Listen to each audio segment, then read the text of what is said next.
안녕하십니까 윤과장입니다. 네, 오늘은 최근에 지금 확진자가 세 자릿수로 늘었는데요. 요 관련해 가지고 이게 증시에 어떤 영향을 미칠지 우리가 연휴 이제 돼요. 연휴 끝나고 어떨지 한번 예전 사례를 보면서 살펴보겠습니다. 지금 어제 금요일에 오랜만에 세 자리 숫자로 확진자가 늘어났습니다. 103명이 이제 감염을 했는데요. 그중 국내 감염은 85명이었습니다. 이게 날짜를 보시면 이제 금요일에 나온 날짜고 이게 그 질병관리본부에서 이제 아침 10시에 그 00시 기준으로 10시에 발표를 하게 됩니다. 그 기준으로 봤을 때 금요일에 100명으로 발표를 했습니다. 그러니까 금요일 0시 기준 100명이었습니다. 그런데 이제 이거는 어제 그 밤 기사거든요. 오후 9시. 근데 오늘만 수도권 신규 확진 최소 120명. 그러니까 그 말은 뭐냐면 그러니까 조금 있다가 이제 발표를 할 텐데요. 그러니까 토요일에 발표되는 거는 토요일 00시.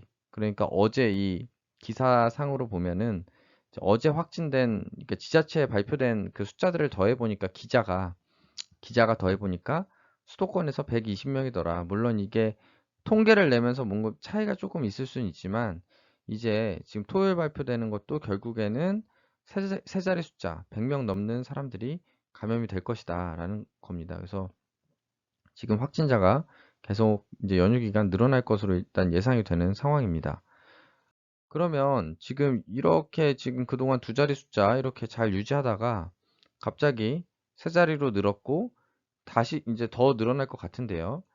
그런 상황에서 과연 증시엔 어떤 영향을 미칠 것이냐 한번 봐야 되는데요. 먼저 그 금요일에 그 결과를 한번 보시면은 이게 금요일에 오랜만에 코스피가 하락 마감을 했습니다. 마이너스 1.23%인데요. 여기에 이 주가 흐름을 보시면 일단은 원래 기본적으로 하락을 해왔습니다. 하방을 보이다가 이 10시를 기점으로 10시에 질병관리본부에서 이걸 발표를 하는데요. 여기서 뭔가 추가를 하락을 하긴 했습니다. 이게 물론 확진자 때문에 하락한 건지 아니면 수급이나 이런 문제 때문에 하락한 건지는 뭐 알 수가 없죠. 뭐 알 수는 없지만 어쨌든 시간으로 따지면 공교롭게 조금 더 하락을 했다가 좀 반등을 해줬다라는 거, 이 부분을 참고하시면 될 것 같고요. 그리고 참고로 금요일에 중국이랑 아시아 증시 중에 일본은 상승을 했습니다. 중국하고 일본은 상승하는 와중에 코스피가 1% 이상 하락을 했다는 점 참고를 하시기 바랍니다. 그럼 이것만 보면은 확진자 때문에 혹시 떨어진 거 아니야 라고 생각할 수 있지만 일단은 시초 자체가 개파락으로 시작을 했기 때문에 꼭 그렇다고만은 할 수가 없다라는 거고요. 또 다음을 보시면은 이 코스피 지수가 지난주 보면은 8월 3일부터 9거래일이나 계속된 상승을 보여줬습니다. 2251에서 2437까지 쉼없이 거의 200포인트에 가까운 수치를 9거래일 동안 올려줬기 때문에 그것도 대부분의 수급을 보시면 개인이었습니다. 개인. 이 개인의 힘으로 9일 동안 계속 올렸기 때문에 요거는 어떻게 보면 그런 확진자 증가 이런 거 아무것도 없었어도 조정이 한번 와야 되는 그런 시점이긴 했습니다. 뭐 계속해서 지수가 오를 수는 없잖아요. 그래서 일단 금요일 지수만 봤을 때는 이 하락이 뭐 확진자 때문에 하락했다라고 말하기에는 좀 무리가 있어 보인다라는 거고요.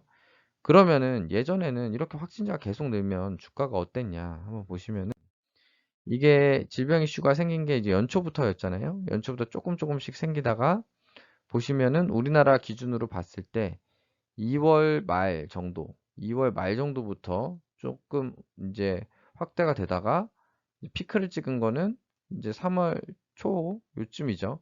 그래서 이때 보면은 뭐 600명, 막 800명까지 막 거의 생겼었는데요. 이때 주가는 어땠는지 다 알고 계시죠? 이때 주가를 보시면 될 것 같은데요. 요때 즉 2월 말 때부터 그 3월 중순 이때까지 보면은 주가는 엄청나게 하락을 했습니다. 이때는 아무래도 우리나라만 하락한 게 아니라 일단 미국이 이때 엄청 하락을 했죠. 미국이 일단은 크게 하락을 하면서 영향도 받았고 또 우리나라도 확진자가 너무 늘었고 우리가 이 질병에 대한 좀 사전 지식이 없었죠. 어떤 건지 모르고 약간 저도 그랬었는데 공포가 지금보다 굉장히 컸습니다. 지금은 그냥 뭐 서로 그러려니 하고 다니기도 하는데 그때 당시만 해도 집 밖에 안 나가고 약속도 하나도 안 잡고 그랬었던 것 같아요. 저도 그랬었고요. 아무래도 초창기다 보니까 그리고 확진자 수가 우리나라만 해도 뭐 지금 100명이라고 놀라지만 막 600명, 막 800명까지 늘어나니까 그때는 일단 사람 수도 훨씬 많았고 처음이라 크게 좀 영향을 받은 부분이 있다. 그리고 글로벌 증시 자체가 다들 좀 하락세였다라는 점이 있었습니다. 그래서 이때는 어쨌든 하락을 했었고요. 그리고 또 하나 이제 언제였냐 살펴보면은 기억하실지 모르겠는데 5월 7일에 5월 7일 기사를 보시면은 그 코로나19 확진자 이태원 게이클럽 방문 당일 500여 명 다녀갔다라고 하면서 이제 뭔가 이태원발 확진자 수가 크게 증가할 것 같은 기사들이 쏟아져 나오기 시작합니다. 그게 이제 5월 7일에 막 쏟아져 나오기 시작했고요. 그러니까 5월 5일까지가 연휴였고 이제 이렇게 이제 기사들이 쏟아져 나왔는데 실제로 이 확진자 추이를 보시면은 그동안 20명 이내로 잘 유지가 되다가 이제 이때를 기점으로 해가지고 생각보다는 크게 늘지 않았어요. 우리가 이제 과거에 그런 크게 확진자가 늘었던 경험 때문에 수백 명이 될 거라고 다들 뭐 우려하는 사람도 있었는데 여기서 한 30명대로 확 늘었다가 그 다음에 다시 또 유지를 하다가 뭐 잠깐 이렇게 늘어나는 그것도 그래도 80명에서 피크를 찍는 수준에서 마무리가 됐습니다. 그래서 이때 기간에 보시면은 이게 5월 10일 정도, 5월 10일 정도인데 5월 10일 날 요 정도라는 거는 결국엔 그게 5월 11일 날 발표가 되거든요. 그 증시에 영향을 미치는 거는 아무래도 5월 11일이나 되겠죠. 물론 이제 5월 10일에도 기사들이 나오니까 어느 정도 이제 뭐 추정은 해볼 수 있겠지만 일단 그 5월 10일, 11일 이때쯤 주가를 확인해 보면 될 것 같고요. 이게 보시면은 지금 확 늘지 않았기 때문에 사람들의 심리상 보면은 이태원 확진자가 늘어난다라고 하고 실제로 늘어난 요때 정도가 조금 공포가 있지 않았을까 싶습니다. 물론 또 이때도 한 번 더 있을 것 같고요. 5월 28일에 29 이쯤에 한번 이때를 살펴보면 일단은 막 뉴스가 쏟아져 나왔던 5월 7일, 8일은 뭐 크게 지수가 움직이지 않았습니다. 뭐 거의 뭐 움직임이 없었고 오히려 이제 상승을 했었습니다. 그래서 크게 뭐 영향을 받지 않는 모습이었고요. 다음으로 5월 11일, 12일 뭐 이쯤에 보면 이 확진자 때문에 하락한지는 모르지만 이게 조금 약간 약보합 정도 혹은 조금 하락한 정도 1% 미만으로 하락을 하는 걸 볼 수 있습니다. 그래서 이게 어떤 영향인지 그냥 단순한 조정인지는 알 수 없지만 어쨌든 간에 조금 하락은 보여줬다. 하지만 전반적으로 보시면은 오히려 하락이 아니라 1935에서 거의 1990선, 70선까지 이 기간으로 보시면은 상승을 하는 모습을 오히려 보여줬습니다. 그래서 크게 뭐 확진자 영향이 없었다라고 봐도 무방한 그런 흐름이었습니다.